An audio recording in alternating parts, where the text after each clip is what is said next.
Hello students, चलिए start करते हैं class 12 chapter first relation and function का इंट्रोडक्शन।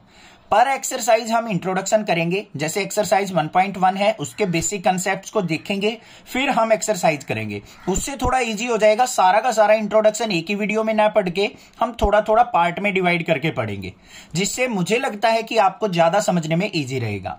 अब सबसे पहले हम पढ़ेंगे रिलेशन होता क्या है। फंक्शन को आगे देखेंगे हम नेक्स्ट वीडियोज में। रिलेशन के बारे में देख लेते हैं एक बार। रिलेशन का अगर मैं वैसे जनरल लाइफ में, सोशल लाइफ में पूछूं आपसे, क्या होता है रिलेशन? रिलेशन का मतलब क्या होता है? जैसे चाचा का भतीजे के साथ रिलेशन, पापा का अपने बेटे के साथ, भाई का बहन के साथ, या फिर भाई का दादी के साथ है, दादा के साथ है, या हमारा मम्मी के साथ है, मामा के साथ है, इस तरीके के रिलेशन। ठीक है। ऐसे ही यहां पे क्या होता है, मैथ के अंदर एक सेट का दूसरे सेट के साथ रिलेशन होता है। अब सेट के बारे में तो आपने पढ़ा ही है, क्या होता है सेट। सबसे पहले हम सेट के बारे में ही थोड़ा सा पढ़ेंगे, बाकी क्लास 11th के अंदर आपने पढ़ा है। सेट क्या होता है? Well defined collection of object. Well defined collection of object is called set. अब सेट के अंदर क्या होगा? एलिमेंट्स होंगे। जैसे मान लो ए सेट है, उसको हम मिडल ब्रैकेट में लिखते हैं एलिमेंट्स को। इसके अंदर एलिमेंट्स मान लो क्या है, 1 और 2 हैं। कोई अनदर सेट है बी, उसके अंदर मान लो एलिमेंट्स है 3 और 4। तो ए और बी का रिलेशन क्या कहलाएगा? देखो वर्ड रिलेशन की बात कर रहे हैं हम, तो ए और बी का रिलेशन कैसे निकलेगा? ए क्रॉस बी करके कार्टेशियन प्रोडक्ट कर दो तो ए का बी के साथ रिलेशन निकल जाएगा। कैसे निकलता है ध्यान से देखो। पेयर बनाओ, 1 का पेयर 3 और 4 दोनों के साथ बन सकता है, तो क्या लिखेंगे? 1 का रिलेशन 3 के साथ, 1 का रिलेशन 4 के साथ। फिर 2 का रिलेशन 3 और 4 के साथ भी हो सकता है भाई। 2 और 3 का रिलेशन, 2 और 4 का रिलेशन। ये बन गया हमारा रिलेशन ए और बी का। ये पॉसिबल रिलेशन हो सकते हैं हमारी। समझ में आ गई बात? क्लियर है? ये हमारी हो गई कार्टेशियन प्रोडक्ट। अब बात सुनो ध्यान से। रिलेशन एंड फंक्शन चैप्टर जो है ना, बच्चों को बहुत ज्यादा डिफिकल्ट लगता है, बट मैं ये कहता हूं नेक्स्ट क्लासेस से आप कंटिन्यूअसली पढ़ोगे ना, तो चैप्टर आपको बहुत हद तक 99% तक आपके माइंड में सेट हो जाएगा। 1% के लिए आपको खुद से भी मेहनत करनी पड़ेगी। ठीक है। अब बात आती है यहां पे मेन रिलेशन, जो वर्ड यहां पे यूज होता है हमारा चैप्टर नंबर 1 में, वो होता क्या है? रिलेशन। रिलेशन का मतलब क्या होता है? हमें कोई पर्टिकुलर कंडीशन गिवन होती है, उस कंडीशन के हिसाब से हम जो ए क्रॉस बी के एलिमेंट्स होते हैं ना, उनमें से कुछ वैल्यूज को पिक किया जाता है। ठीक है। वो हमारा क्या शो करके देता है? रिलेशन हमें बना के देता है। कैसे देगा? जो हमारा रिलेशन होगा वो हमेशा क्या होगा बच्चों? सबसेट या फिर equal to A cross B के।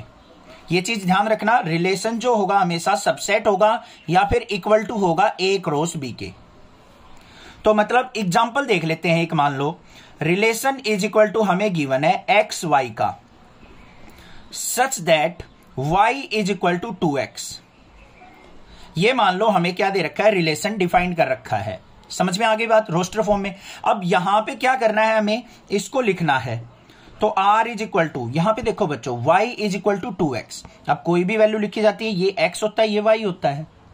तो यहां पे रिलेशन में कौन सी वैल्यू हमारी निकल के आएगी? यहां पे ये वाली 2,4। जब x की वैल्यू 2 पुट करेंगे तो y की वैल्यू हमें 4 मिलेगी। तो एक वैल्यू यहां से हमने पिक कर ली, ये आ गया यहां पे रिलेशन के अंदर एलिमेंट। तो आगे ना बात समझ में। रिलेशन जो होगा हमेशा ए क्रॉस बी का सबसेट होगा, या फिर इक्वल भी हो सकता है। ये सारे के सारे एलिमेंट्स रिलेशन में आ जाए, ऐसा कोई रिलेशन दे रखा हो हमें। ठीक है। कैसे? एग्जाम्पल के तौर पे अगर मैं यहां पे बात करूं तो यहां पे तो नहीं बनता, बट यही चीज आपको पता लग गई होगी कि जो भी हमारा रिलेशन होगा वो हमेशा ए क्रॉस बी का या तो सबसेट होगा या इसके सारे के सारे एलिमेंट्स होंगे। ये चीज क्लियर है? अब दूसरी बात, अब आपको क्लास 11th में आपने छोटी सी चीज पढ़ी थी, डोमेन और रेंज। वो भी आपको थोड़ी सी पता होनी चाहिए। जैसे मान लो कोई भी वैल्यू लिखी जाती है 1,3।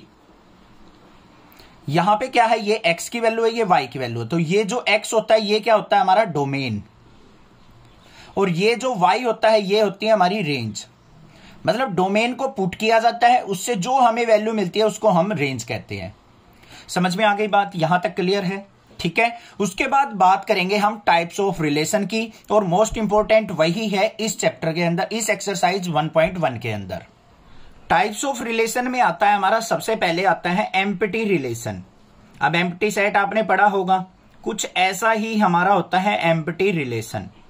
एम्प्टी रिलेशन से मतलब क्या है, अगर हमारा रिलेशन के अंदर कोई भी एलिमेंट प्रेजेंट ना हो, r इज इक्वल टू क्या हो, 5 हो, देन हम कह सकते हैं कि ये रिलेशन हमारा एम्प्टी रिलेशन है। अब जैसे हमने पिछले यहां पे पेज पे बताया था a क्रॉस b, उसके अंदर एलिमेंट्स क्या थे, 1,3, 1,4, फिर 2,3 और 2,4, ये एलिमेंट्स थे हमारे a क्रॉस b के अंदर बच्चों। अब मान लो आपको रिलेशन कोई दे दे, relation is equal to X Y such that, x का y के साथ रिलेशन कैसे है, y is equal to x cube. मान लो ये रिलेशन दे रखा हो आपको, तो यहां पे देखो बच्चों x की वैल्यू 1 पुट करते हैं, 1 का क्यूब, y की वैल्यू क्या आनी चाहिए 1, तो ये तो रिलेशन है ही नहीं हमारे यहां पे प्रेजेंट।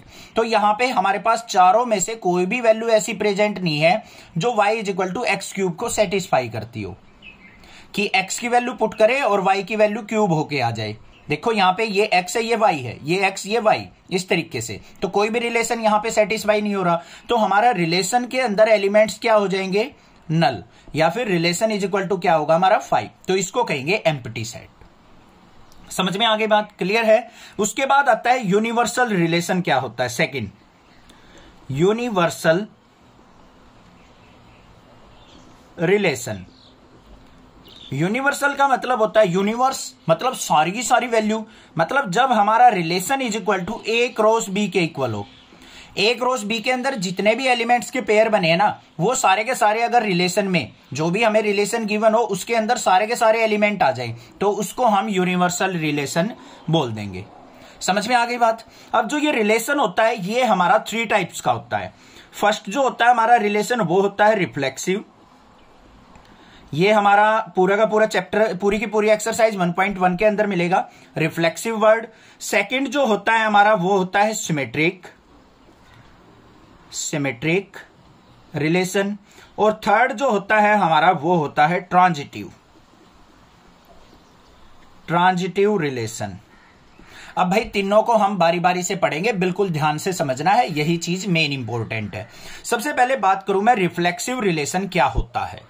रिफ्लेक्सिव का मतलब क्या होता है कि सेम चीज दोबारा से प्रोड्यूस हो जाए, उसको रिफ्लेक्स कहते हैं। जैसे मान लो कोई भी आपके पास यहां पे, जैसे आप मिरर के सामने खड़े हो, ये मिरर के सामने ऑब्जेक्ट रखी है, मिरर में सेम ऐसी ही इमेज बन जाए, तो इसको हम रिफ्लेक्स बोलेंगे, इसका बोलेंगे या नहीं बोलेंगे। तो यहां पे रिफ्लेक्सिव के अंदर क्या होगा, अगर हमें रिलेशन के अंदर जो भी एलिमेंट्स आएंगे उसके अंदर हमें ऐसे मिल जाए a, b, c, मतलब x और y दोनों की वैल्यू सेम मिल जाए, तो हम कह सकते हैं कि रिलेशन हमारा रिफ्लेक्सिव है। समझ में आ गई बात। x और y की वैल्यू, दोनों की वैल्यू क्या हो, सेम हो, जैसे a, b, b, c, या फिर 1,1 मिल जाए, 2,2 मिल जाए। ये इस तरीके की चीजें अगर हमारे रिलेशन में प्रेजेंट होंगी तो हम उस रिलेशन को रिफ्लेक्सिव रिलेशन कह देंगे। आगे बात समझ में। अब आती है सिमेट्रिक की बात।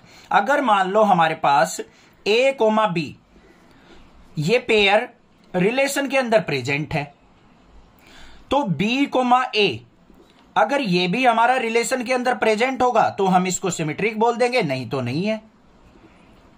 समझ में आ गई बात। जैसे एग्जांपल 1,2 अगर मान लो रिलेशन के अंदर है और 2,1 भी रिलेशन के अंदर है, तो ये हमारे क्या हो जाएगा, सिमेट्रिक रिलेशन हो जाएगा। आ गई, क्लियर है। लास्ट देखते हैं ट्रांजिटिव रिलेशन हम किसको कहेंगे।